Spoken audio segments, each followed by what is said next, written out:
नको तसं अतिक्रमण होऊन तिथं वेगळे उद्योग चालतात, त्या ठिकाणी आपण खऱ्या अर्थानं लक्ष दिलं पाहिजे। आज जर बघितलं कोपरगाव शहरात फक्त गुटख्याच्या आणि सिगारेटच्या गाड्या लावल्यात बिनधास्त, गुटखा विक्री करून तरुणांना नासवायचं काम चालू आहे।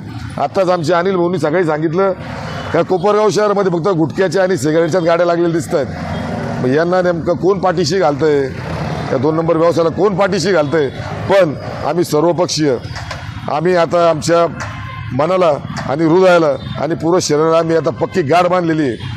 कोपरगावात अतिक्रमण होऊन द्यायचं नाही, पण जे लोक घरे विस्थापित झाले, ज्यांना खरंच गरज आहे, त्यांना पुनर्वसन करण्यासाठी आम्ही भांडणार। आणि अतिक्रमण धारकांचे मी त्यांना सांगतो, विनंती करतो, आपण हे अतिक्रमण करू नका।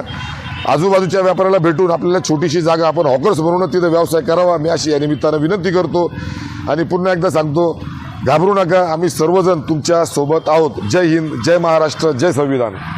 कोपरगाव शहरामध्ये गेल्या 8-10 दिवसापासून जे अतिक्रमणाचा धिंगाणा चालू आहे, तर हे कुठंतरी थांबावं। कारण काय झालं, काही लोक आहे ना, आज आमचे भरत भाऊ मोरे यांच्याकडे येऊन गेले, विनय भगतकडे पण येऊन गेले, गगन हाडा यांच्याकडे पण काही लोक आलेले होते का त्यांनी सांगितलं आज आमची काय परिस्थिती झालेली। आणि अक्षरशः लोक आहे ना देशी धुडी लागलेले या अतिक्रमणामुळं। पण मला यांना एकच सांगायचं आहे नगरपालिकेला का ह्या नगरपालिकेने ना हे मोठले जे आहे ना, जे काय बिल्डर जे कामं चालू आहे, हे जे अतिक्रमण केलेलं आहे यांनी आतमध्ये, हे सुद्धा अतिक्रमण तुम्हाला पाडावं लागणार आहे। मी तुम्हाला स्वतः नेऊन दाखवणार आहे। आणि मी काही दिवसात, एवढ्या 2 दिवसात नगरपालिकेत येऊन आहे ना, नगररचनेच्या ऑफिसमध्ये बसणार आहे। भरत भाऊ मोरे, गगन हाडा आहे, विनय भगत, आम्ही सगळे येऊन बसणार आहे आणि मग त्यांना दाखवणार आहे, हे पहिले पाडा तुम्ही, हे काय तुमचे जावई बिवय कोणी नाही आहे, याद राखून ठेवा।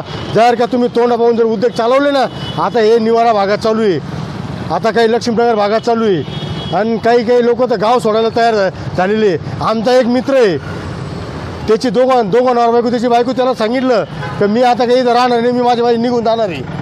तिथं काय राहिलं म्हणे, आपलं अतिक्रमण गेलं का, अतिक्रमण दुकान गेलं म्हणे आपलं, तर मी काही इथं राहू शकत नाही म्हणे, असं त्याची बिचारीची बायको त्याला बोललेली। तर हे कुठंतरी हे नाटक थांबवा। आता आमच्या याच्यानंतर भरत भाऊ मोरे बोलतील ना तुम्हाला।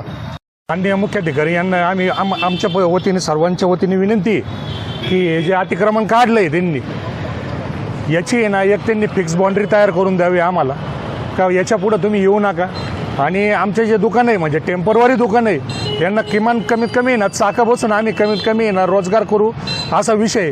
कारण का आता पुढचा महिना 1 तारखेपासून मार्च महिना चालू झालेला आहे। आम्ही सगळे व्यावसायिकांनी पतसंस्थेचे लोन आहे, छोटे बचत गटाचे कर्ज आहे, आम्ही हे सगळे कर्ज काढूनच छोटे मोठे उद्योग चालवत होतो।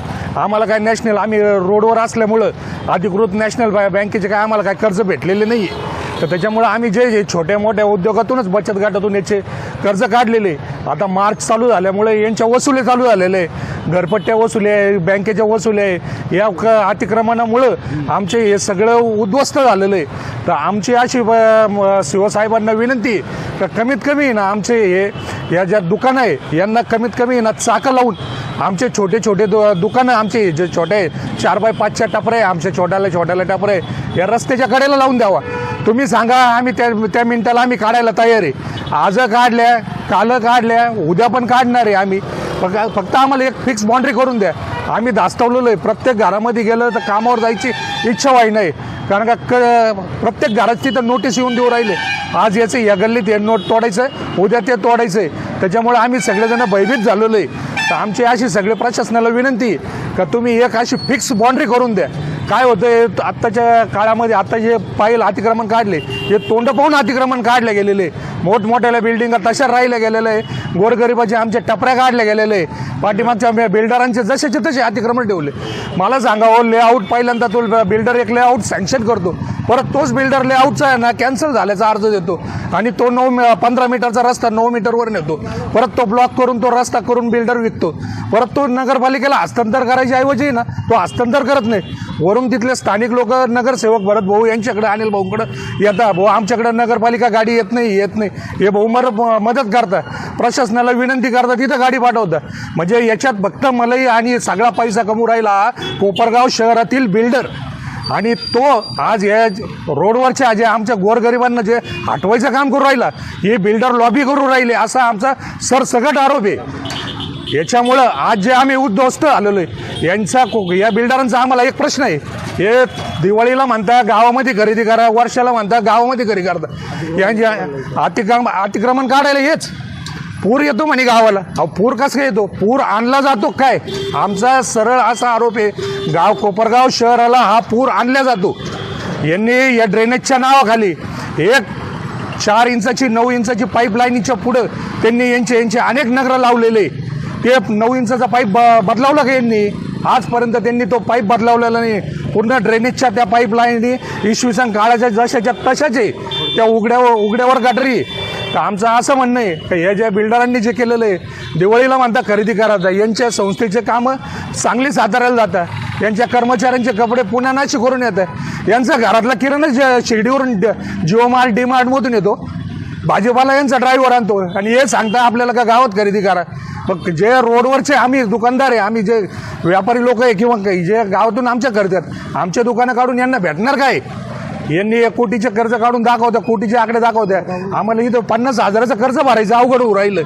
आता मार्च आमच्यामुळं वसुली भयानक वसुलीचं काम चालू आहे. तरी आमची प्रशासनाला विनंती आहे की ही वसुली थोडी ढिली करून आम्हाला मार्किंग करून आणि ऑकर झोनला परवानगी द्यावी. शहरामध्ये जो हा अतिक्रमणाचा भस्मासूर जो आलेला आहे, तर हा भस्मासूर आत्तापर्यंत चालूच आहे.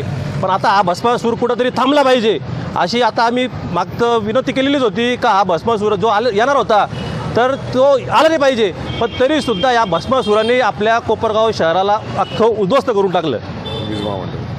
आणि सगळ्यात महत्त्वाचं म्हणजे ह्या भस्मासुराला हे सुद्धा समजलं नाही का 10वी 12वीची जे परीक्षा चालू आहे, तर ते परीक्षा होऊन द्यायला पाहिजे होतं. त्याच्यानंतर त्यांना काय करायची ती कारवाई त्यांनी करायला पाहिजे होती.